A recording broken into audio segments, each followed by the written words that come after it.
नमस्ते प्रिय मित्रगण, संस्कृत वयनम चैनल पर आप सभी का हार्दिक स्वागत है।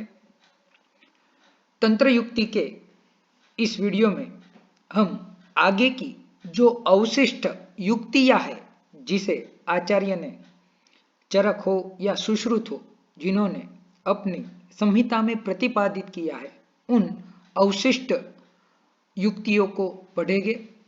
इसके पहले हमने दो वीडियो के माध्यम से तंत्र युक्ति का महत्व, तंत्र युक्ति की व्युत्पत्ति और शेष 14 तंत्र युक्तियां जो है वह पढ़ी थी। आज अवशिष्ट तंत्र युक्तियां हम पढ़ेंगे। तो चलिए इस वीडियो को स्टार्ट करते हैं। यदि अभी तक आपने संस्कृत वयूनम चैनल को सब्सक्राइब नहीं किया है तो संस्कृत वयूनम चैनल को सब्सक्राइब करें। यदि यह वीडियो पसंद आता है तो इसे लाइक करें और आपके प्रतिभाव हो तो उसे कमेंट बॉक्स में अवश्य बताएं और अपने मित्रों को भी यदि यह वीडियो उपयोगी लगे तो उसे भी सूचित कीजिए। तो 15वीं जो तंत्र युक्ति है वह प्रसंग नाम की तंत्र युक्ति है। तो प्रसंग तंत्र युक्ति में यदि लक्षण देखा जाए तो कहा गया है, प्रसंगो नाम पूर्व अभिहितस्य अर्थस्य प्रकरणागतत्वादीना पुनः अभिधानम। पूर्व, पूर्व यानी पहले, और अभिहित यानी कहा गया।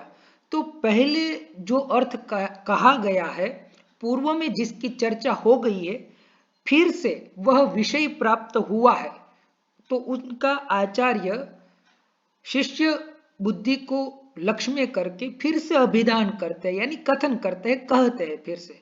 तो उसे ही प्रसंग नाम की तंत्र युक्ति कहते हैं। जैसे कोई बात है, वह सूत्र स्थान में पहले से कही गई है, लेकिन वही बात फिर से यदि शारीर स्थान या निदान स्थान में आती है, तो यदि शिष्य को पता नहीं है कि यह बात आचार्य ने पहले ही सूत्र अध्याय में कह दी है, तो वह फिर से शिष्य अनुग्रह के लिए वह कहते हैं। उसी तंत्र युक्ति को प्रसंग कहते हैं।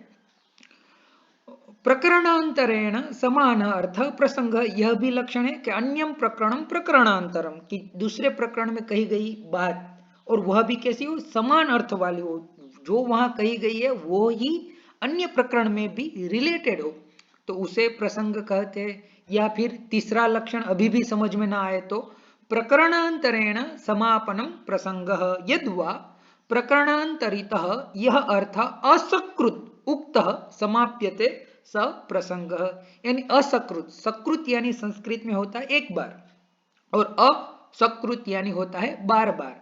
तो जो चीज आचार्य अलग अलग स्थानों पर बार बार असकृत उच्चारित करते हैं प्रकरण प्राप्त होने की वजह से, तो उसे ही हम प्रसंग नाम की तंत्र युक्ति कहते हैं। चलिए उदाहरण देखते हैं। तो यथा तत्र अति प्रभावताम दृश्यानाति मात्र दर्शनम अति योग। तो आचार्य ने हमें सूत्र स्थान के अध्याय 11 में बताया है कि अति योग किसे कहते हैं। तो वहीं पर यह बात बताई थी, वही बात को फिर से पुनः करके अत्युग्र शब्द श्रवणात् सर्वसोन च इत्यादि ना, कि यह बात जो है अति उग्र शब्द श्रवण से, या यह लक्षण भी वही अति योग को बताता है। तो यही बात शारीर स्थान अध्याय में भी आचार्य में फिर से बताते हैं। तो यहाँ पर प्रसंग नाम की तंत्र युक्ति है। इसी प्रकार से सुश्रुत हमें लक्षण बताते हैं, उदाहरण निर्दिष्ट करते हैं। पंच महाभूत शरीरी समवाय पुरुषः, पुरुष का लक्षण प्रतिपादित करते हुए क्या, पंच महाभूतों से युक्त हो और शरीरी हो और का समवाय संबंध से वह स्थित हो। समवाय संबंध के बारे में आप लोगों ने पदार्थ संग्रह में पढ़ा ही होगा, नित्य संबंध समवाय। तो यहाँ पुरुष की बात कर रहे, तस्मिन् क्रिया सह अधिष्ठानम इति वेदोत्पत्तो अभिधाय। तो वेदोत्पत्ति में यही बात बताइए, इसी बात को फिर से भूत चिंता में कहते हैं। यतः अभिहितम पंचमहाभूत शरीरी समवायः पुरुषः इति स खलु एष कर्म पुरुषः चिकित्साधिकृत इति। तो इस प्रकार से एक ही बात को आचार्य के द्वारा प्रकरण प्राप्त पुनरुक्त करना, ठीक है। तो यहाँ पर पुनरुक्ति दोष नहीं है, ठीक है। किसी किसी को लगता है कि दो बार बताना, ठीक है, तो वह पुनरुक्ति दोष भी आता है संस्कृत में। लेकिन आचार्य जो है वह कभी भी दोष नहीं करते, इसलिए उनकी पुनरुक्ति जो होती है वह दोष नहीं गिनी जाती। उनको प्रसंग नाम की तंत्र युक्ति कहा जाता है, क्योंकि वह शिष्य के अनुग्रह के वजह से और कालक्रम को ध्यान में रखकर यह सारी बातें बताते हैं। तो यहाँ पर कभी भी पुनरुक्ति दोष आचार्य पर न डालते हुए उनको प्रसंग नाम की तंत्र युक्ति हमें समझने चाहिए। आगे की तंत्र युक्ति देखते हैं। तो 16वीं जो तंत्र युक्ति है वह एकांत नाम की तंत्र युक्ति है। तो ऐसे तो हमें एकांत शब्द का अर्थ होता है एक एकांत स्थान, हम कहते हैं, ठीक है, लेकिन यहाँ पर एकांत का वह अर्थ नहीं है। यहाँ एकांत यानी तंत्र युक्ति के अर्थ में एकांत यानी अवधारण। अवधारण यानी क्या? अवधारण यानी निश्चयार्थ। निश्चयार्थ को जब द्योतित करना हो, डेफिनेटली जिसे हम अंग्रेजी में कहते हैं, तो अवधारण हम जब निश्चित होते किसी बात पर कि यह ऐसा ही होता है तो हम ही लगाते हैं हिंदी में। तो वही हमारा जो सेल्फ कॉन्फिडेंस जो है वह ही से, आत्मविश्वास जो है, मनोबल जो है वह ही से दिखता है, मैं यह ही करूंगा। तो वही जो अवधारण है, निश्चयार्थ है, उसी को ही क्या कहा जाता है? एकांत नाम की तंत्र युक्ति कही जाती है। सर्वत्र आयत्तम एकांत सर्वत्राधीनम, सर्वत्र यद अवधारणेन उच्यते स एकांत, यानी निश्चित प्रकार से definitely when you tell yes it is that, यानी यह ऐसा ही है, ठीक है, तो उसी को हम क्या कहेंगे? एकांत नाम की तंत्र युक्ति कहेंगे। जैसे कि निजः शरीर दोषोत्तः त्रिवृत विरेचयति इत्यादि। तो यहां पर त्रिवृत विरेचयति का मतलब क्या है? त्रिवृत एव विरेचयति, विरेचन करवाना है तो त्रिवृत ही होगा। और मदन फलम वामयति, तो यहां पर एवकार का योग होगा। एव लगने से, जैसे मैंने बताया हिंदी में हम ही लगाते हैं, उसी प्रकार अवधारणार्थक निश्चयार्थक शब्द के लिए संस्कृत में एव शब्द लग जाता है। तो यहां पर शास्त्रकार फिर एव प्रत्येक जगह हमें निर्दिष्ट नहीं करते, लेकिन एकांत नाम की तंत्र युक्ति से आप लोगों को पता चलना चाहिए कि मदन फलम वामयति का मतलब है वमन के लिए यदि जो कोई द्रव्य है तो वह मदन फल ही है। तो यह एव जो है वह एकांत नाम की तंत्र युक्ति से आया है। तो यहां पर और भी स्पष्ट बताए, अवधारणेन अविकल्पेन नियमेन इत्यर्थ। अवधारण यानी क्या है? उसके लिए कोई वैकल्पिक द्रव्य नहीं है, वह नियम से वही प्रयुक्त होता है। उदाहरणे अवधारणवाचिन एवकारस्य निर्देशात्, क्योंकि अवधारणवाची शब्दों के लिए एवकार का ही निर्देश किया जाता है।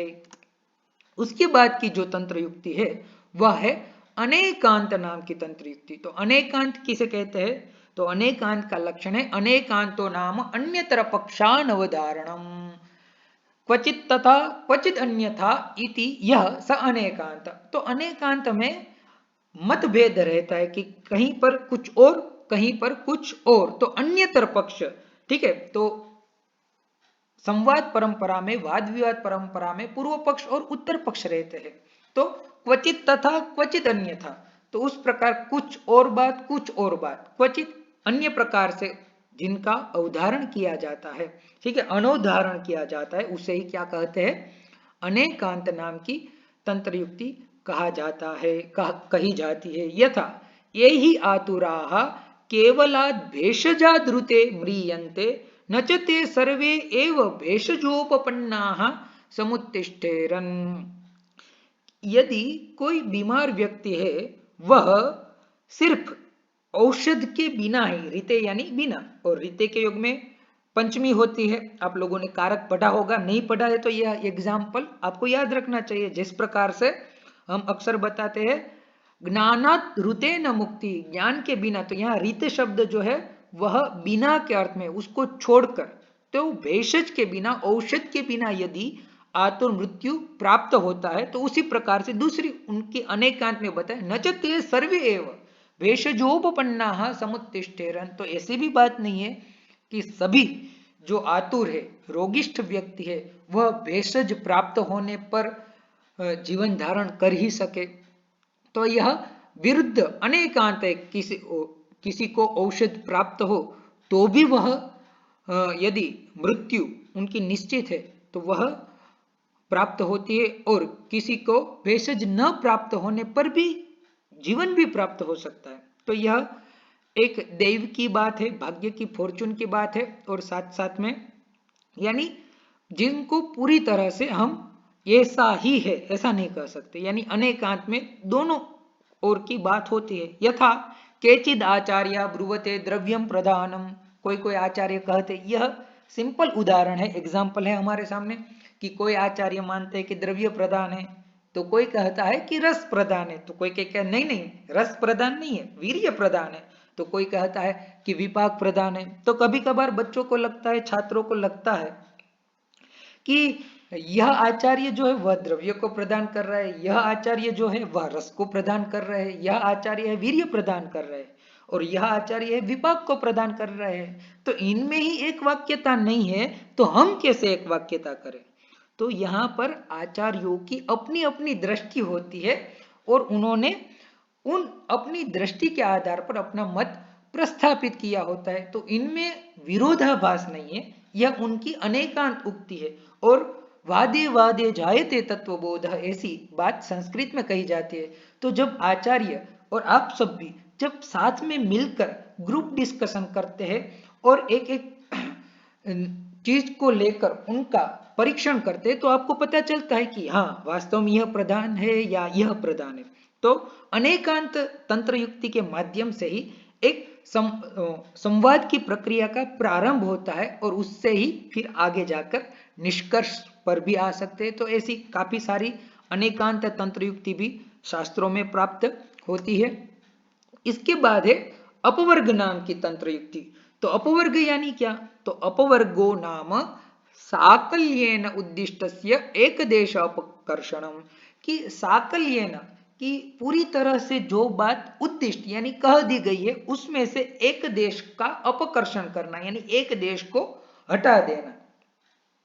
तो कर्षण यानी आप सभी ने यह सुना ही होगा, गुरुत्वाकर्षण, तो आंग उपसर्ग है। तो आकर्षण, अपकर्षण, उत्कर्षण, तो अभिप्लुत व्यपकर्षणम अपवर्ग, तो अभिव्याप्य अपकर्षणम अपवर्ग, तो यानी पूरी तरह से जो फैला हुआ है या बताया गया है संपूर्ण उद्दिष्ट है, उसमें से एक देश को हटा देना उसे ही अपकर्षण कहा जाता है। गुणक्रियादिभिः सर्वतः वा अभिव्याप्त कस्यचित् पदार्थस्य तेभ्यः गुणक्रियादिभ्यः पृथक्करणम अपवर्गः। तो इनका एग्जाम्पल देखते हैं कि उदाहरण के माध्यम से हमें और ज्यादा विषय जो है वह स्पष्ट होता है। तो कहा गया है न पर्युषित अन्नम आददीत, यह हुआ साकल्य न उद्दिष्ट, कि वासी भोजन जो है, पर्युषित अन्न जो है वह हमें ग्रहण नहीं करना चाहिए, लेकिन फिर उसमें से एक देश का अपकर्षण कर दिया, यानी एक देश को हटा दिया। अन्यत्र मांस हरित शुष्क शाक फल भक्ष्येभ्यः, लेकिन वासी अन्न नहीं खाना चाहिए, लेकिन उनमें से मांस, हरितक, शुष्क, शाक, फल, भक्ष्य, इनको आप छोड़ सकते हैं, यानी इनका अपकर्षण कर दिया। ऐसे तो बासी अन्न जो है, पर्युषित अन्न जो है वह नहीं खाना चाहिए, लेकिन इसमें से यदि यह चीजें है तो इनको आप खा सकते हैं। अत्र ही सामान्येन पर्युषित भक्षण निषेधम कृत्वा मांसादेः पर्युषितस्यापि भक्षणम अपकृष्य विधीयते। तो यही बात टीका के माध्यम से बताया है कि पर्युषित जो भक्षण है उनका निषेध करके मांसादि जो पर्युषित है उनका भक्षण का जो अनिषेध है, यानी उनको आप ग्रहण कर सकते हैं। यथा अस्वेद्या विषोपसृष्टा अन्यत्र कीटविषात् इति, तो यह एक ऐसा ही अन्य उदाहरण आपके समक्ष है। इसके बाद विपर्यय नाम की तंत्र युक्ति। विपर्यय यानी उल्टा, विपर्य यानी उल्टा। और विपर्य नाम की तंत्र युक्ति जो है वह काफी सारे दर्शन शास्त्रीय ग्रंथों में भी प्रयुक्त होती है। जैसे कि तर्क संग्रह में कहा गया है मिथ्या ज्ञानम विपर्य, तो मिथ्या ज्ञान जो है भ्रम मूलक ज्ञान है उसको विपर्य कहा जाता है। लेकिन हमारी तंत्र युक्ति में जब विपर्य आता है तो वहां पर विपर्य शब्द का अर्थ होता है उल्टा। विपर्यो नाम अपकृष्टात् प्रतीपोदाहरणम, यानी उनका विरुद्ध जो उदाहरण है, एग्जाम्पल जो है वह हमें लेना है। प्रतिलोमेन साधनम विपर्य, प्रतिलोम यानी विपर्य, अनुलोम और प्रतिलोम। तो प्रतिलोम से जिनकी सिद्धि हो उसे ही हम विपर्य कहते हैं। और उससे भी सरल लक्षण है यद यत्र अभिहितम तस्य प्रातिलोम्यम विपर्ययः, यानी जो कहा गया है उससे उल्टा ग्रहण करना है उसको विपर्य कह सकते हैं। एक अच्छी क्रीड़ा भी ऐसे हो सकती है, जैसे कि मैं बोलूं यस तो आपको बोलना है नो, तो यह हुआ विपर्य। जैसे मैं जो बोलूं उनका आपको उल्टा समझना है। आज मैं खाना नहीं खाऊंगा तो उसका विपर्य क्या होगा, आज मैं खाना खाऊंगा। आज मैं नहीं पढ़ूंगा तो आज मैं अवश्य पढ़ूंगा। तो यानी विपर्य यानी उल्टा। तो उनका एग्जाम्पल देखते हैं, निदोक्त निदानोक्तानि अस्य नोपशेरते। तो निदान स्थान में जो उक्त कहे गए हैं वह यहाँ पर नहीं होगे, तो विपरीतानि च उपशेरते, तो विपरीत जो निदान से भिन्न जो है वह यहाँ पर ग्रहण होगा। इसी प्रकार से दूसरा जो उदाहरण है वह है कृशाल्प प्राण भीरवः दुश्चिकित्सा, कि कृष अल्प प्राण और भीरु व्यक्ति जो है वह दुष्चिकित्सा है, उनकी चिकित्सा करना बड़ा कठिन है। तो इससे विपरीत ग्रहण क्या होगा, फिर आचार्य वहां फिर से नहीं बताते कि जो महाप्राण है निडर है वह सुचिकित्सा, ऐसा नहीं बताते। यहाँ पर कृशाल्प प्राण भीरवः दुष्चिकित्सा ऐसा कहने से ही ग्रहण हो जाता है कि अन्य जो है वह सुचिकित्सा है। इसके बाद बताया गया है विपर्ययेण विपरीतम एव गम्यते, विपर्य कहने से उल्टा ही ग्रहण करना है, विपरीत ही ग्रहण करना है। और अर्थापत्या जो अर्थापत्ति तंत्र युक्ति थी उससे अविपरीत एव अर्थ को हमें प्रतीति होती है। जैसे हमने कहा था देवदत्त दिवा न भूंगते, तो दिवा नहीं भूंगते, तो यदि देवदत्त दिन में भोजन नहीं करता है तो रात्रों अवश्य भूंगते, रात्रि में वह अवश्य भोजन करता होगा। तो यहां पर विपरीत नहीं है। तो विपर्य यानी उल्टा और अविपरीत, अर्थापत्ति में जो अर्थ ग्रहण होता है वह अविपरीत होता है, वह विपरीत नहीं होता। तो काफी बार छात्रों को विपर्य तंत्र युक्ति और अर्थापत्ति जो तंत्र युक्ति है, ऐसे तो अर्थापत्ति जो है वह अन्य शास्त्रों में प्रमाण के रूप में भी गृहीत है, लेकिन आचार्य ने यहाँ पर आयुर्वेद में इन्हें तंत्र युक्ति के अंतर्गत समाविष्ट किया है। तो इसके लिए छात्रों को कभी लगता है कि विपर्य और अर्थापत्ति में कुछ मतभेद नहीं है, लेकिन ऐसा नहीं है। विपर्य में हमें विपरीत अर्थ का ही ग्रहण करना है और अर्थापत्ति तंत्र युक्ति में अविपरीत अर्थ का ही हमें ग्रहण करना है। उसके बाद जो है वह पूर्व पक्ष नाम की तंत्र युक्ति है। पूर्व पक्षो नाम किम, तो पूर्व पक्ष यानी क्या, तो प्रतिज्ञात अर्थ संदूषकम वाक्यम। प्रतिज्ञात जो अर्थ है, जिस अर्थ की हमें सिद्धि करनी है उनमें जो दोष दिखा दे वही वाक्य है पूर्व पक्ष। शास्त्रार्थ परंपरा में पूर्व पक्ष होता है, उत्तर पक्ष होता है। दोनों पक्ष जो है वह अपना अपना मत जो है वह प्रस्तुत करते हैं और मत प्रस्तुत करने के बाद जो सिद्ध हो वह होता है निर्णय। तो प्रतिषेधव्यम वाक्यम पूर्व पक्ष, यानी पूर्व पक्ष में ऐसे ही बातें शास्त्र में कही जाती है जो निषिद्ध हो, जिसका ग्रहण शास्त्रकार को अनुमत नहीं है, शास्त्रकार उस बात को परामर्श नहीं करते हैं। आक्षेप पूर्वक प्रश्न पूर्व पक्ष, या फिर आक्षेप युक्त जो प्रश्न कहा गया हो उसे ही हम क्या कहते हैं, पूर्व पक्ष नाम की तंत्र युक्ति कहते हैं। यथा मत्स्यान्न पयसा व्यवहरेत् इति प्रतिज्ञातस्य अर्थस्य सर्वानेव मत्स्यान्न पयसा व्यवहरेत् अन्यत्र चिलिचिमान्।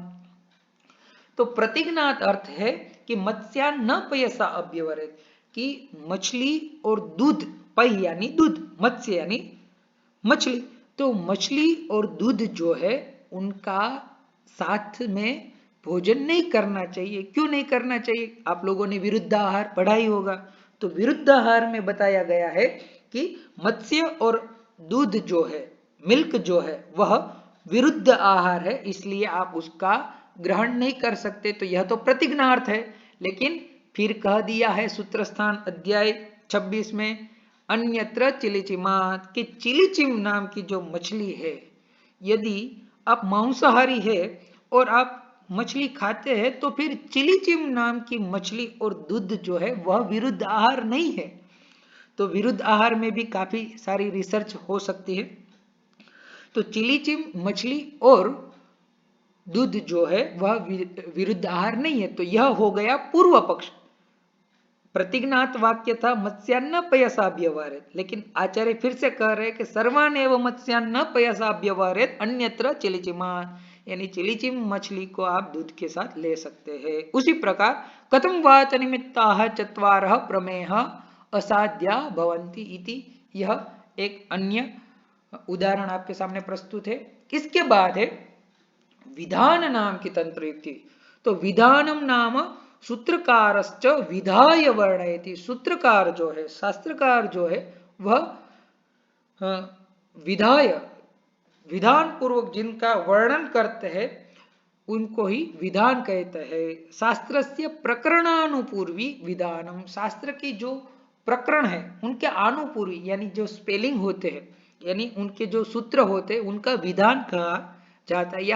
या फिर प्रकरणानुपूर्व, प्रकरणानुपूर्वी से कि प्रकरण से संबंधित जो बातें आती है उनको वहां पर बताना, अभिहित करना, उसे ही क्या क्या कहा जाता है? विधान नाम की तंत्र युक्ति कहा जाता है। प्रकरण आनुपूर्व्य अभिहितम यथाक्रम मुक्तम, यानी जो बात जिस प्रकरण में आ रही है उनको वहां पर दर्शाना, उसे ही विधान नाम की तंत्र युक्ति कही जाती है। जैसे कि मलायनानि बाध्यन्ते दुष्टैः मात्राधिकैः मलैः इत्यत्र दुष्टि शब्देन मलानां हीनत्वम अधिकत्वम आचार्य गृहीतम आचार्य वर्णयति। तो यह जो पंक्ति है, सूत्र है, मलायनानि बाध्यन्ते दुष्टैः मात्राधिकैः मलैः, तो यहाँ पर जो दुष्टि शब्द आया है उसका हीनत्व और अधिकत्व जो है वह आचार्य ही हमें वर्णन करते हुए बताते हैं। मल वृद्धिम गुरुतया लाघवान मल संशयम मलायनानां बुद्ध्येत संगोत्सर्गात अतीवच। तो सूत्रस्थान के अध्याय 7 में इसी बात को प्रकरणानुपूर्वी होने से, प्रकरण में आने की वजह से उनका अभिधान करते हैं। केचित् तु प्रकरणानुपूर्व्या अर्थाभिधानम विधानम आहु, किसी किसी का मत है प्रकरणानुपूर्वी से यथाक्रम प्राप्त होने पर जो कोई विषय का अर्थ का अभिधान कहा जाए उसे भी विधान कहा जाता है। जैसे रस रुधिर मांस मेदोस्ति मज्ज शुक्राणाम उत्पाद क्रमानुरोधेन अभिधानम, तो जहां जो बात आएगी यथा शक्ति मर्माणि एकादश प्रकरणानुपूर्व्या अभिधानी, शक्ति और मर्म एकादश है, इनका प्रकरण प्राप्त होने पर कथन कहा जाता है। यानी प्रकरण में आने वाली बातों को यथाक्रम से प्रतिपादित करना ही विधान कहा जाता है। इसके बाद है अनुमतम नाम की तंत्र युक्ति। तो अनुमतम यानी क्या? तो अनुमतम नाम एकीय मतस्य अनिवारणेन अनुमननम, कि एक ही मत है और उनका किसी भी प्रकार से निवारण नहीं किया जा सकता, यानी उनको मानना ही बेहतर है, अनुमनन करना ही बेहतर है, इसलिए उसको अनुमत है। यानी कहने का तात्पर्य यह है कि यदि किसी दूसरे की कही गई बात यदि अच्छे लगे, किसी का आचरण हमें अच्छा लगे या कोई अन्य कुछ हो अच्छा लगे, तो हमें उस बात को भी स्वीकार कर लेना चाहिए। यही है अनुमत तू भी सही मैं भी सही, ऐसे नहीं। आपकी बात सही है और मैं गलत हूं तो आप सही है। पर वाक्यम अप्रतिषिद्धम अनुमतम, तो दूसरों की बात, दूसरों का जो वाक्य है, दूसरे आचार्य जो है उनकी बात यदि सही है, यदि स्वीकृत है और युक्ति युक्त है, तो उनको शास्त्रकार अपने ग्रंथ में भी समाविष्ट कर लेते हैं, तो उनको अनुमत कहा जाता है। तो परमतम अप्रतिसिद्धम अनुमतम, दूसरों का जो मत है, दूसरे आचार्यों का जो मत है उनको अप्रतिसिद्ध करना या ऐसी कोई बात है तो उनको अनुमतम नाम की तंत्र युक्ति कहा जाता है। अप्रतिसिद्धम यानी होता है अधिगतम, यानी उनको स्वीकृत करना। कथनचित यानी केनापि प्रकार, किसी भी प्रकार से यदि बात सही है तो उनको स्वीकृत कर लेना। तो यथा अन्यो ब्रूया सप्त रसा इति, तो कोई कहता है कि सात ही रस है, तो सात ही रस है, मधुराम्ल लवण कटु अम्ल, तो यही है मधुराम्ल लवण कटु कषाय और तिक्त, तो यही।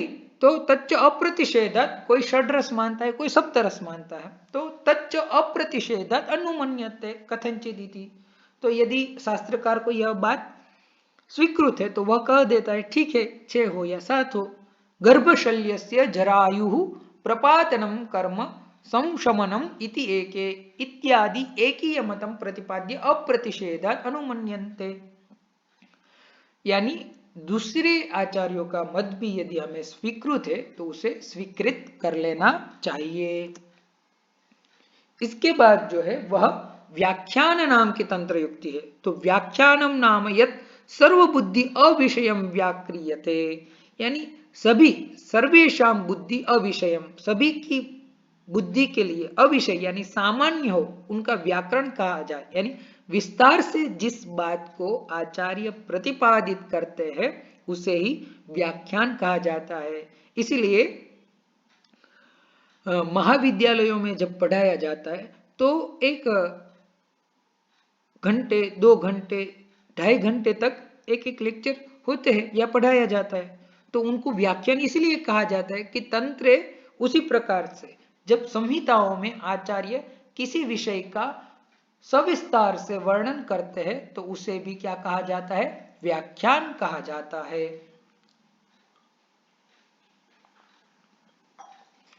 तंत्रे अतिशय उपवर्णनम व्याख्यानम, तंत्र में जिस बात को अतिशय वर्णन किया जाए उसे ही व्याख्यान कहते हैं। यथा प्रथमे मासी सम्मूर्छितः सर्वधातु कलुषीकृतः खेटभूतो भवति अव्यक्त विग्रह इत्यादिना अस्मद् आद्य विदितार्थ व्याकरणम, तो यहाँ पर इस प्रकार से वर्णन किया गया, यथा यह पंचविंशतिकः पुरुषः व्याख्यायते अन्येषु आयुर्वेद तंत्रेषु भूतादि प्रभृति आरभ्य चिंता, तो पुरुष का वर्णन में आचार्य ने अतिशय वर्णन किया हुआ है, तो वही व्याख्यान नाम की तंत्र युक्ति है। तंत्रे शास्त्रे अतिशयस्य अतिरिक्तस्य अर्थस्य उपवर्णनम ख्यापनम व्याख्यानम, तो ऐसे तो पुरुष वर्णन जो है वह सांख्य दर्शन का विषय है, क्योंकि वहां पर प्रकृति और पुरुष की चर्चा है। लेकिन शास्त्रकार जब शरीर की चिंता कर रहे और शरीर में विराजमान जो पुरुष यानी आत्म तत्व है, तो उनका वर्णन करना भी, विस्तार से वर्णन करना आचार्य को अभिष्ट था, तो उनका वहां पर उन्होंने सविस्तर से व्याख्यान कर दिया। उसके बाद संशय नाम की तंत्र युक्ति है। तो संशय तंत्र युक्ति किसे कहते हैं, तो संशयो नाम विशेषाकांक्षा निर्धारितो भय विषय ज्ञानम उभयतः हेतुमान अर्थ संशय, यानी जिस किसी भी विषय पर हम कोई एक निश्चित मत पर पहुंच नहीं पाते, यह भी हो सकता है यह भी हो सकता है, कोई निश्चित कारण जब हम नहीं बता पाते तो विशेष आकांक्षा जो है वह निर्धारित नहीं हो सकती, उभय विषय का ज्ञान हो सकता है, तो उसे ही संशय कहते हैं। उदाहरण से ज्यादा स्पष्ट होता है, जैसे कि बालक की उत्पत्ति में किसे कारण माना जाए, तो कोई माता पिता को कारण मानता है, कोई स्वभाव को कारण मानता है, कोई यदृच्छा को कारण मानता है। तो तो इसमें यानी संशय रहता है कि कारण कौन है, शुक्र और बीज कारण है या क्या कारण है जिससे यह सृष्टि प्रक्रिया जो है वह चलती रहती है। तो यही एग्जाम्पल में बताया, मातरम पितरम चैके मन्यन्ते जन्म कारणम स्वभावम पर निर्माणम यदृच्छाम चापरे जनाः। उसी प्रकार से तल हृदयाभिघात प्राणहर, तल हृदय पर अभिघात करना प्राणहर हो सकता है। तो पाणिपादच्छेदनम अप्राणहरणम इति। तो उभयोः विशुद्रुषयोः अर्थयोः हेतु तस्य दर्शनम। तो संशय में यही होता है कि जो विसदृश यानी समान नहीं है ऐसे हेतुओं का अर्थ का कारण दर्शन करना, वही संशय नाम की तंत्र युक्ति जो है वह कही जाती है। इसके बाद जो है वह है अतीतावेक्षणम, जिसे अतिक्रांतावेक्षणम भी कहा जाता है। अतीत यानी भूतकाल, पास्ट जिसे हम कहते हैं। और एक आगे आएगी अनागतावेक्षणम, यानी अनागत यानी जो न आगत, अनागत।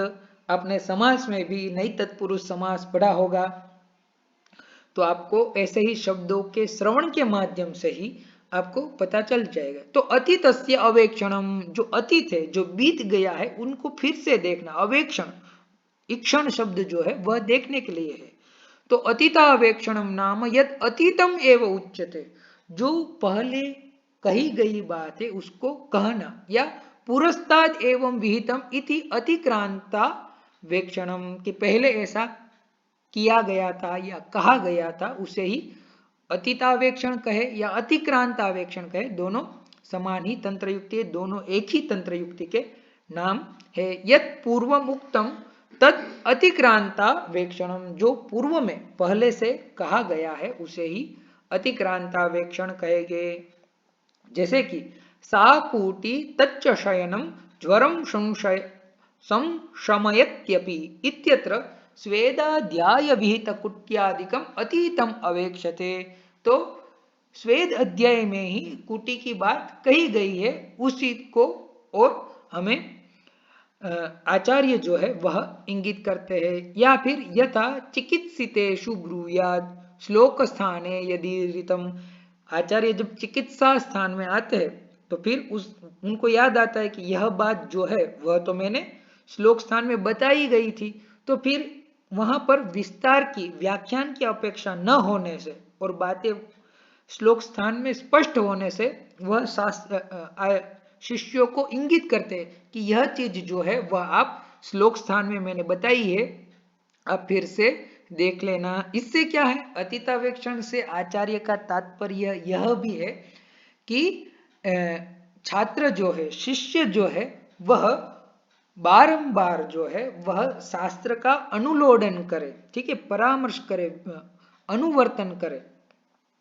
पारायण करे। इसीलिए अतीतावेक्षण में आचार्य कहीं कहीं पर ईरितम, उक्तम, चोक्तम, ऐसे जहां जहां पर भी आती है पंक्तियां, उक्तम, चोक्तम, ईरितम, गदितम, व्यक्तम, तो यहां पर आचार्य जो है वह अतीतावेक्षण नाम की तंत्र युक्ति की माध्यम से हमें इंगित करते हैं कि यह बात मैंने पहले ही आपको बता दी गई है। इसके बाद है अनागतावेक्षण, यानी अभी तक आचार्य ने इसके बारे में बताया नहीं है लेकिन वह आगे बताएंगे। तो ऐसी इसी तंत्र युक्ति को अनागतावेक्षण नाम की तंत्र युक्ति कहते हैं। तो अनागतावेक्षणम नाम यद अनागतम विधिम प्रमाणीकृत्य अर्थ साधनम, तो जो विधि या जो क्रिया या जो बात आचार्य ने बताई नहीं है लेकिन भविष्य में बताने वाले, आगे बताने वाले हैं, उससे ही अनागतावेक्षण नाम की तंत्र युक्ति कहेंगे। पश्चात एवं विहितम इति अनागतावेक्षणम एवं वक्ष्यति इति अनागतावेक्षणम, ऐसा मैं आगे कहूंगा या इसके बारे में मैं आगे बताऊंगा, तो उसे ही क्या कहते, अनागतावेक्षण। अनागतावेक्षण तंत्र युक्ति को यदि आपको संहिताओं में ढूंढना है कि आचार्य कैसे बताते हैं, तो जहां कहीं भी भविष्य काल का प्रयोग हो, ठीक है, और संस्कृत में आता भी है प्रथम वर्ष में BMS में कि भविष्यति, गमिष्यति ऐसे, या वक्ष्यति, पाचयिष्यति, तो श वाले जो प्रयोग हो, या फिर भविता, भवितारो, भवितारः, यानी लुट लकार और ऋट लकार का प्रयोग हो, यदि शब्द रूप धातु रूप याद किए हैं, उनको ठीक प्रकार से समझा है, तो आप अनागतावेक्षण तंत्र युक्ति को बड़ी आसानी से आप समझ सकते हैं और उनको ढूंढ सकते हैं। यथा अथवा तिक्त सर्पिशः इत्यादि अनागतावेक्षणेन उच्यते। और इससे भी सिंपल एग्जाम्पल आपके सामने, श्लोक स्थाने ब्रूयात्, श्लोक स्थान में आचार्य कहते चिकित्सितेषु वक्ष्यामि इति, इसके बारे में मैं आप लोगों को चिकित्सा स्थान में आगे बताऊंगा। तो अनागतस्य यानी भविष्यतः, भावी में जो आचार्य कहने वाले, क्योंकि अभी कह देंगे तो उनकी वहां पर आवश्यकता नहीं है, या फिर छात्र जो है वह फिर से विस्मरण कर जाएंगे, भूल जाएंगे।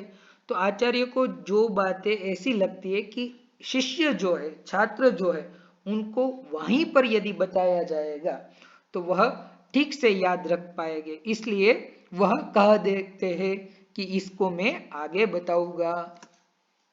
इसके बाद है स्वसंज्ञा नाम की तंत्र युक्ति। तो स्वसंज्ञा नाम या तंत्रकारे ही व्यवहारार्थम संज्ञा क्रियते सा स्वसंज्ञा। स्वसंज्ञा यानी आचार्य की एक, आचार्य किसी भी शास्त्र के हो तो वह अपने शास्त्र को समृद्ध बनाने के लिए वह उन शास्त्रों की संज्ञा दे देते हैं। जैसे कि व्याकरण शास्त्र में होता है, एक होती है नदी संज्ञा। तो नदी यानी, ऐसे तो व्यवहार जगत में नदी जो है यानी जिसका पानी सतत कलकल छलछल बहता रहता है, उसे नदी कहते हैं।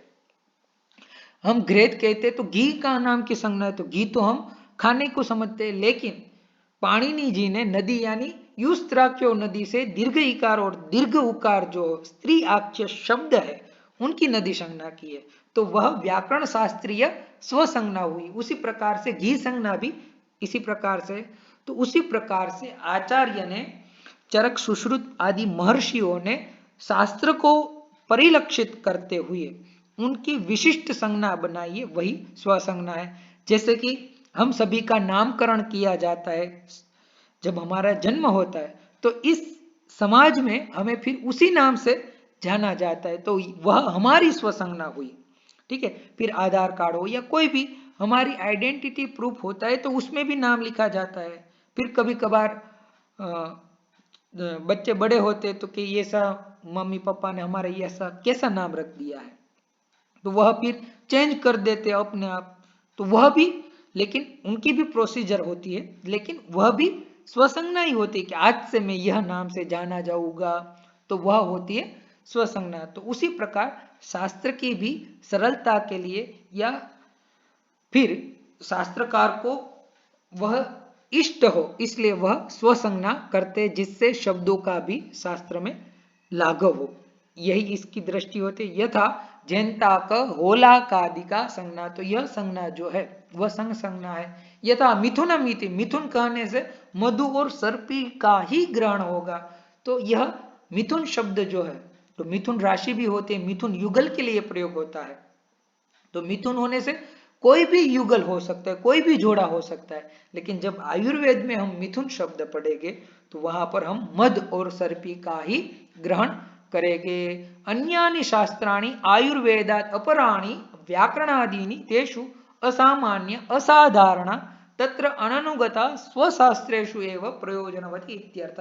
यानी जिस शास्त्र में, यह है आयुर्वेद शास्त्र की हम अभी चर्चा कर रहे हैं, तो आयुर्वेद शास्त्र में ही वह संज्ञा हो और उनका वहां पर कुछ अलग ही मीनिंग हो, तो उनको ही हम स्वसंज्ञा कहते हैं। मैंने पाणिनि का भी उदाहरण दिया, तो आपको यह युक्ति जो है वह स्पष्ट हुई होगी। उसके बाद है उह्य नाम की तंत्र युक्ति। तो उह्य यानी क्या? तो उह्यम नाम यत् अनिबद्धम ग्रंथे प्रज्ञया तर्क्यत्वेन उपदिश्यते उह्यम। जो बात शास्त्र में बताई नहीं गई है लेकिन वहां पर हमें हमारा दिमाग लगाना है। जैसे हमें आचार्य जो है, गुरुजन जो है, वह हमें कोई पजल देते हैं, कोई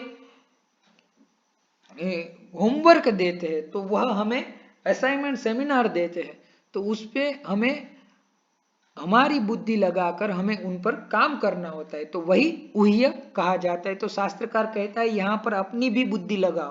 तो अनुक्त करणम ऊह्यम, अनुक्त जो बातें होती है, जो बातें कही गई नहीं है, जिनके बारे में हमें सोचना होता है, वही ऊह्य नाम की तंत्र युक्त। यद अनिर्दिष्टम बुद्धिया अवगम्यते तद ऊह्यम, जो अनिर्दिष्ट है लेकिन उनको बुद्धि के माध्यम से समझा जाए, उससे ही क्या कहते, ऊह्य नाम की तंत्र युक्ति कहते। यथा परिसंख्यातमपि यद यद द्रव्यम अयोगिकम मन्येत तत्तद अपकर्षयेत इति। यथा अभीतम अन्नपान विदो, या अन्नपान विधि में कहा गया है चतुर्विधम च अन्नम उपदिश्यते, 4 प्रकार के अन्न है, भक्ष्यम भोज्यम लेह्यम पेयम इति।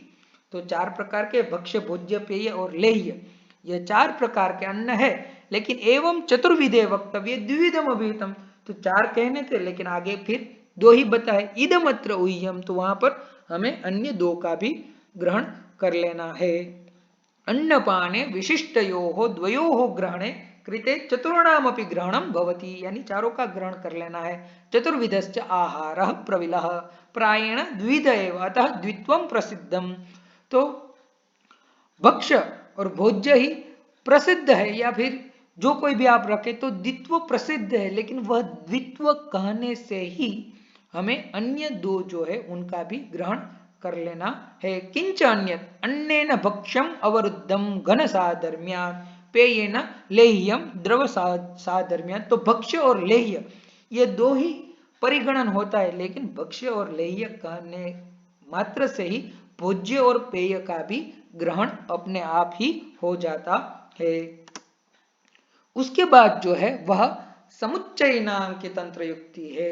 तो जहां पर यह तंत्र युक्ति को यदि आपको कहीं पर भी शास्त्र में ढूंढना है, तो जहां कहीं पर भी संहिताओं में च च च ऐसा लिखा आ जाए, प्रत्येक शब्द के अंत में, प्रत्येक पद के अंत में च लिखा हुआ हो, और जहां पर स्तुत्व संधि हुई हो या स्तुत्व संधि न भी हुई हो, लेकिन च च का योग आ रहा है, तो वहां पर आप समझ लीजिए कि वहां पर समुच्चय नाम की तंत्र युक्ति जो है वह है। समुच्चयो नाम यद इदम च इति कृत्वा विधीयते, यह भी यह भी यह भी, इदम च यानी यह भी यह भी यह भी, या फिर अनेन च इति समुच्चय, यानी जब किसी भी द्रव्य का या किसी और चीज का परिगणन यानी गणना करनी होगी, तब समुच्चय नाम की तंत्र युक्ति आचार्य ने प्रयुक्त की हुई होगी। इदम च इति समुच्चय, जिस प्रकार से यथा वर्णश्च स्वरश्च इत्यादि। तो देखिए वर्णश्च च लिखा हुआ है, स्वरश्च, तो यहां पर समुच्चय नाम की तंत्र युक्ति है। जिस प्रकार से हमने निर्णय में अवधारण में देखा था एवकार का योग होता है, उसी प्रकार समुच्चय में च का योग होता है। दूसरा उदाहरण है मांस वर्गे एण हरिणादय लावतित्तिरी सारंगश्च। तो देखिए सभी का परिगणन करते करते लास्ट में आचार्य ने च जो है उससे समुच्चय नाम की तंत्र युक्ति हमें निर्दिष्ट की गई है। उसके बाद है निदर्शन नाम की तंत्र युक्ति। तो निदर्शनम नाम मूर्ख विदुषाम बुद्धि साम्य विषय दृष्टांत। तो निदर्शन यानी एक प्रकार से एक उदाहरण ही हमें आचार्य प्रस्तुत करते, एग्जाम्पल हमें बताते, लेकिन वह एग्जाम्पल जो है वह कैसा होता है, मूर्ख व्यक्ति हो, अज्ञ व्यक्ति हो, मंद व्यक्ति हो, या विदुषाम विद्वान व्यक्ति हो, तो उन दोनों की बुद्धि के साम्य के अनुरूप जो विषय को परिलक्षित करे, ऐसा दृष्टांत को निदर्शन नाम की तंत्र युक्ति कहा जाता है, कही जाती है।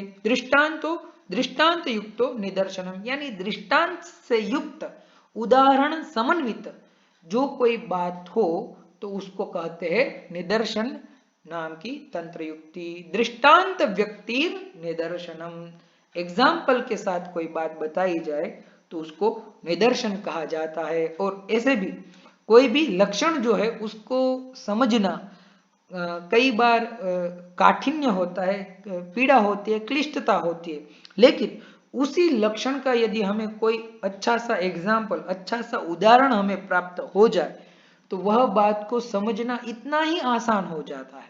तो निदर्शन तंत्र युक्ति भी यही कार्य हमें शास्त्र को समझने के लिए प्रस्तुत करते हैं। जैसे कि विज्ञातम अमृतम यथा, जिस प्रकार से अमृत होते हैं उसी प्रकार से जानो। तो इस प्रकार से यहाँ पर अमृत का उदाहरण देकर हमें आचार्य ने इंगित किया है। उसी प्रकार से अनदर दूसरा जो उदाहरण है वह है अग्नि ही वायुना सहित कक्षेर वृद्धि गच्छति तथा वात पित्त कफ दृष्टो व्रण इति। वात पित्त और कफ से दुष्ट हुआ व्रण किस प्रकार से हानि पहुंचाता है, तो उसका हम आचार्य ने हमें उदाहरण निदर्शन नाम की तंत्र युक्ति से बताया कि जिस प्रकार से वायु समन्वित अग्नि कक्ष वृद्धि गच्छति, कोष्ठ में वृद्धि को प्राप्त होता है, उसी प्रकार से वात पित्त और कफ से दुष्ट हुआ व्रण भी उसी प्रकार से वृद्धि को प्राप्त होता है। दृष्टांतेन व्यक्ति यस्मिन् वाक्ये तत्तथा एतेन एतत् उक्तम भवति, दृष्टांतेन अर्थः प्रसाद्यते यत्र तद निदर्शनम, यानी दृष्टांत से जो बात रखी जाए उसको कहेंगे निदर्शनम। अतएव च निदर्शनात् हेत्वर्थः विद्यर्थे। तो यहां पर भी दो तंत्र युक्ति के मध्य में आपको क्लेश हो सकता है। एक हमने हेत्वर्थ नाम की तंत्र युक्ति पढ़ी थी, तो वहां पर हेतु यानी कारण के अर्थ का अभिधान किया जाता है और निदर्शन में उदाहरण के साथ जो बात है तो उनको प्रतिपादित कही जाती है। हेत्वर्थस्य दृष्टांत मात्रत्वात्, हेत्वर्थ में क्या होता है, हेत्वर्थ नाम की तंत्र युक्ति में मात्र और मात्र दृष्टांत का ही कथन कहा जाता है और निदर्शन में दृष्टांत के साथ साथ जो रिलेटेड बात है उनका भी उदाहरण हमें प्रस्तुत संहिताओं में होता है। जैसे यहाँ पर वात पित्त कफ से दुष्ट व्रण जो है तो वह किस प्रकार से है, तो उनके अग्निर्वायुना सहित दृष्टांत समन्वित बात कही गई है। इसके बाद है निर्वचन नाम की तंत्र युक्ति। निर्वचन यानी निरुक्ति, व्युत्पत्ति, जिसे हम अंग्रेजी में इटिमोलॉजी कहते हैं, व्युत्पत्ति शास्त्र कहते हैं।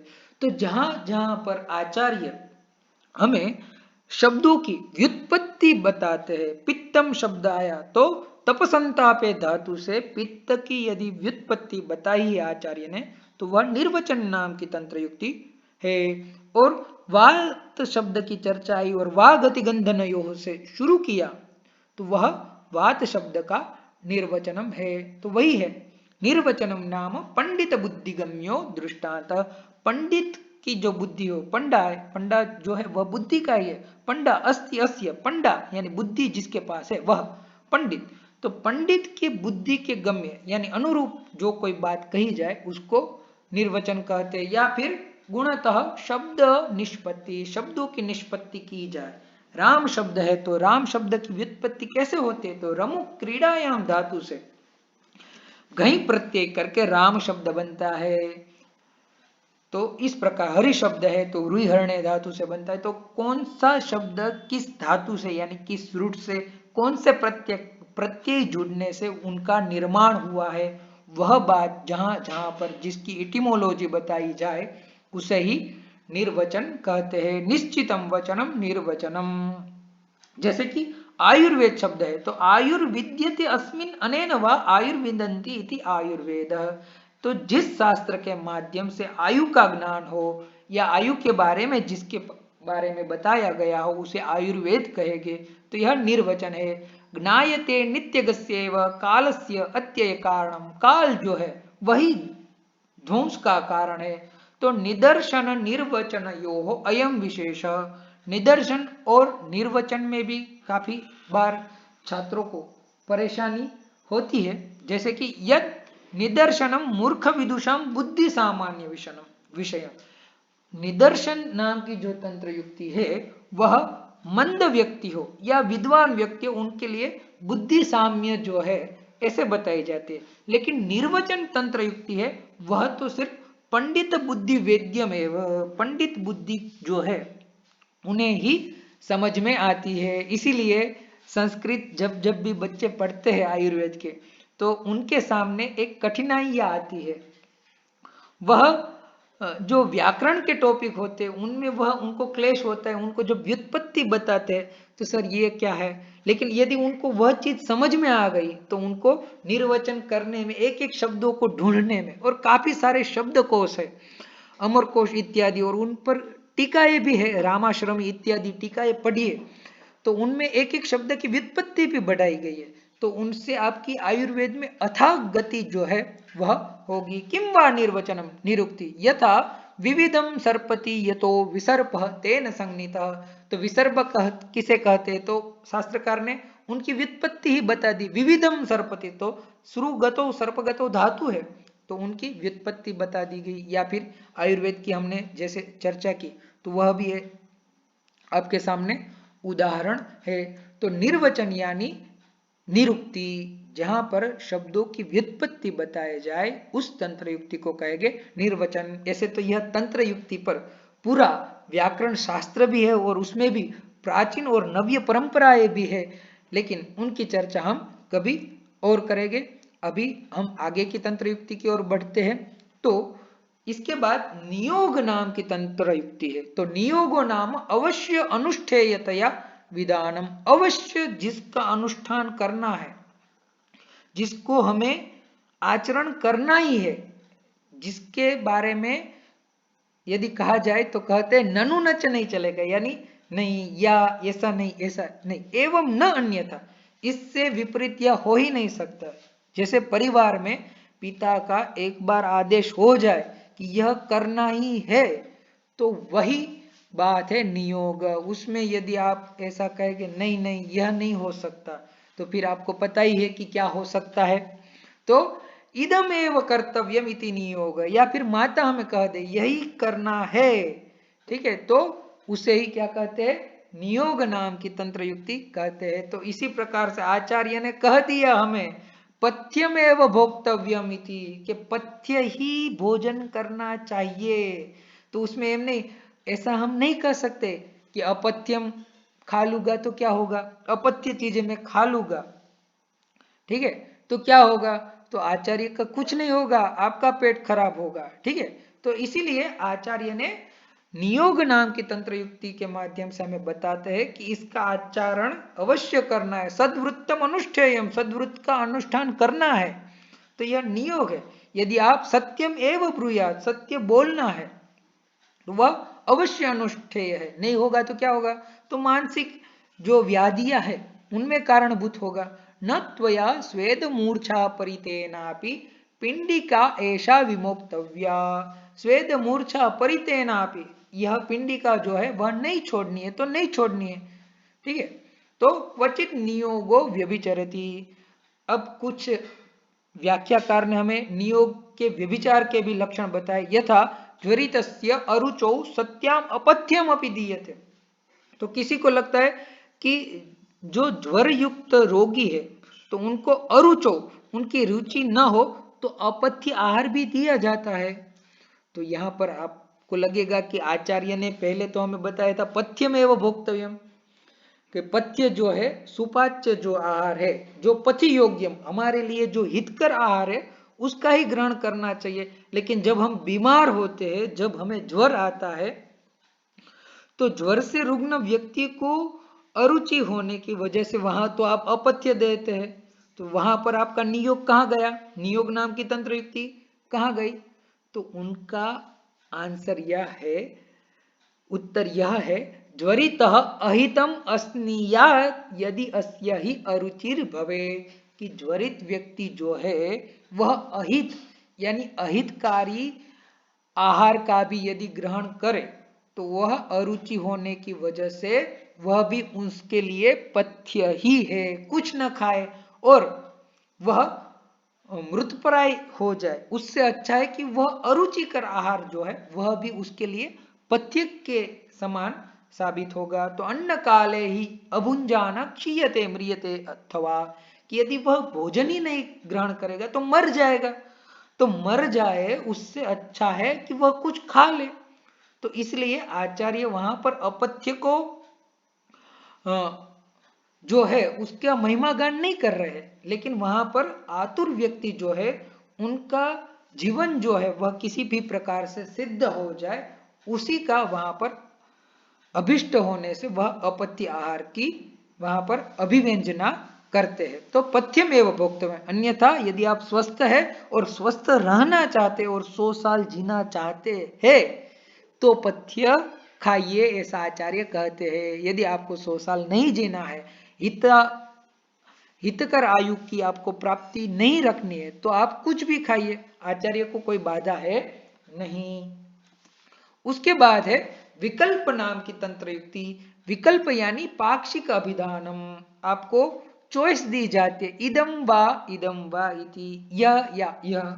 ठीक है, जैसे आप कोई, अभी तो हमने ऐसे तो पथ्यकारी बात की, लेकिन आपको जहां कहीं भी चॉइस मिल जाए, जैसे कि आपको चॉइस फीलिंग होती है कि इस कॉलेज में आपको जाना है या इस कॉलेज में एडमिशन लेना है, तो हम जैसे चॉइस फीलिंग करते हैं तो उसी चॉइस फीलिंग को हम क्या कहेंगे, विकल्प कहेंगे, अनेन वा इति। तो इसी प्रकार से शास्त्रकार भी जहां कहीं भी वैकल्पिक द्रव्य बताते हैं, इसके बजाय आप इस द्रव्य का या इस प्रोसीजर का प्रयोग कर सकते हैं, तो उसको विकल्प नाम की तंत्र युक्ति कहेंगे। जैसे सारोदकम वाथ कुशोदकम वा, सारोदक ले लीजिए या फिर कुशोदक ले लीजिए। तो विकल्प नाम की तंत्र युक्ति को पहचानने के लिए आपको एक ही शब्द याद रखना है, वा या फिर अथवा। ठीक है, तो वा शब्द जो है वह जैसे इंग्लिश में और होता है, ओ आर, उसे ही संस्कृत में वा कहा जाता है या फिर अथवा कहा जाता है। या फिर रसोदन सग्रेता यवागुह वा, रसोदन लीजिए ग्रेत सहित या फिर यवागु लीजिए। तो देखिए यहां पर भी वाह लग गया।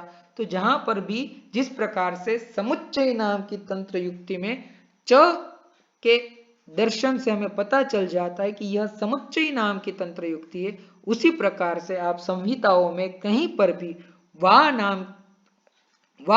इस का प्रयोग देखिए तो समझ जाइए कि यहाँ पर विकल्प नाम की तंत्र युक्ति है। यदि आपको कोई एग्जाम्पल पता हो विकल्प का या फिर समुच्चय का, या आपके ध्यान में परिलक्षित हो रहा हो, तो उसे कमेंट बॉक्स में लिख दीजिए। प्रत्येकम वा शब्दोपादानम अत्रोदाहरणे यन्न कृतम तद एकेनापि वा शब्देन बहुषु विकल्पता दर्शनार्थ। तो यानी समुच्चय में भी जैसे लास्ट में च लिख देते थे, हर जगह फिर वाह वाह वाह वाह ऐसा नहीं लिखेंगे। लास्ट में भी यदि वाह लिख दिया तो वह भी पूरे सेंटेंस के लिए उनका ग्रहण हो जाएगा। क्वचित वाह शब्द बिना भी विकल्पो भवति, और ऐसी भी जरूरी नहीं है कि वाह शब्द लिखा हो, वाह शब्द के बिना भी वहां पर विकल्प तंत्र युक्ति जो है वह पूर्वापर संबंध से हमें ज्ञान जो है वह हो जाता है। यथा एकम रोगम प्रति बहुषु योगेशु वाह शब्दम विनापि अन्यतम योगो योज्य इति विकल्प। एक ही रोग के लिए काफी सारे योग है, तो वहां पर आपको कौन सा योग प्रयुक्त करना, तो वहां पर वाह शब्द के बिना भी आपको जो अभिष्ट योग हो उसका आप प्रयोग कर सकते हैं।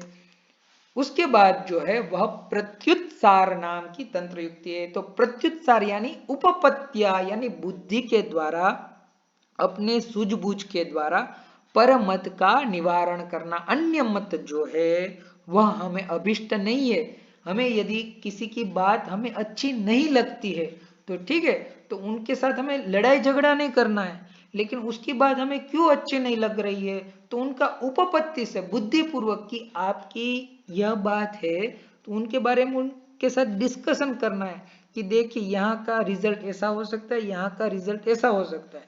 इसलिए उपपत्ति से बुद्धिपूर्वक उनकी बातों को निरसन करके हमारी बात जो है उसको समर्थित करना, यही प्रत्युत्सार नाम की तंत्र युक्ति, यानी बुद्धि से अपनी सूझबूझ से दूसरे व्यक्ति की बात को काट देना, यही प्रत्युत्सार नाम की तंत्र युक्ति है। जैसे यथा वार्योविद प्राह, वार्योविद नाम के आचार्य जो है वह कहते रसजानी तो भूतानी रजसा व्याधय स्मृता, कि भूत जो है वह रस से उत्पन्न हुए और व्याधि में जो है वह रजह कारणभूत है। तो हिरण्याक्ष नाम के आचार्य उनकी बात का निरसन कर देते उपपत्ति से प्रत्युत्सार नाम की तंत्र युक्ति से। नहीं आत्मा रजसा स्मृत, आत्मा जो है वह रजस से नहीं हुई है। तो यह उन्होंने उपपत्ति पूर्वक वार्योविद का जो मत था अपनी बुद्धि से उनको निरस्त कर दिया। इसके बाद है उद्धार नाम की तंत्र युक्ति। तो उद्धार यानी परपक्ष दूषणम कृत्वा स्वपक्ष उद्धरणम, दूसरे का जो पक्ष है, अन्य पूर्व पक्षी जो व्यक्ति है उनके पक्ष में यह दोष है ऐसा दिखाकर अपने पक्ष का उद्धार करना ही उद्धार नाम की तंत्र युक्ति है। स्वपक्ष का उद्धार यानी हम कहते हैं ना कि आत्मा का उद्धार करना चाहिए, स्व का उद्धार करना चाहिए। तो स्व के उत्थान करना है और पर पक्ष में यदि दूषण है तो उसका निरसन करना ही उद्धार नाम की तंत्र युक्ति है। यथा एषाम एव हि भावानां संपत् संजयन् नरम, एषाम एव हि भावानां संपत् संजनयन् नरम तेषाम एव हि भावानां विपद व्याधिन उदीरयेत्। इस बात से आचार्य ने स्वपक्ष का उद्धरण किया है। और अंतिम तंत्र युक्ति हमारे सामने है 36वीं तंत्र युक्ति जो है संभव नाम की तंत्र युक्ति। संभवो नाम यत् यस्मिन् उपपद्ये स तस्य संभवः, जो चीज जहां से उत्पन्न होती है उसे ही हम क्या कहते हैं संभवः। सम उपसर्ग पूर्वक भू धातु से यदि संभव शब्द का निर्वचन किया जाए तो सम उपसर्ग पूर्वक भू धातु से अच प्रत्यय लगने पर संभव शब्द निष्पन्न होता है। और संभव नाम की तंत्र युक्ति का अर्थ ही यही होता है यस्मिन, जो जहां पर उपपद्यते उत्पन्न हो या फिर उपपन्न हो उसे ही संभव कहते हैं। यथा मुखे पिप्लु व्यंग नीलिकादयः संभवन्ति, तो मुख पर पिप्लु व्यंग या नीलिका उत्पन्न होते हैं तो वहां संभवंती यानी उत्पन्न होते हैं तो उसे ही संभव नाम की तंत्र युक्ति कहते हैं।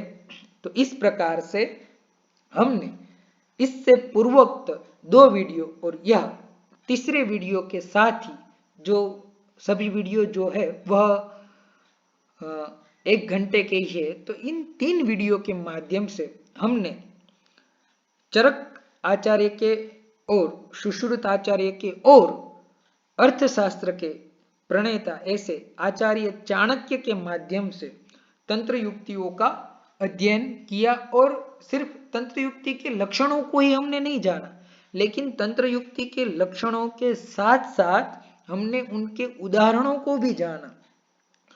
तो यह जो आपको उदाहरण मैंने निर्दिष्ट किए हुए हैं उनके अलावा आपको यह जितने भी तंत्र युक्तियां हैं उनके लक्षणों को, उनके उदाहरणों को, एग्जाम्पल को शास्त्र में देखना चाहिए, ढूंढना चाहिए और उनकी सूची जो है, कैटलॉग जो है वह बनानी चाहिए। और यदि आपको कोई उदाहरण प्राप्त है तो आप कमेंट बॉक्स में भी इसे लिख सकते हैं।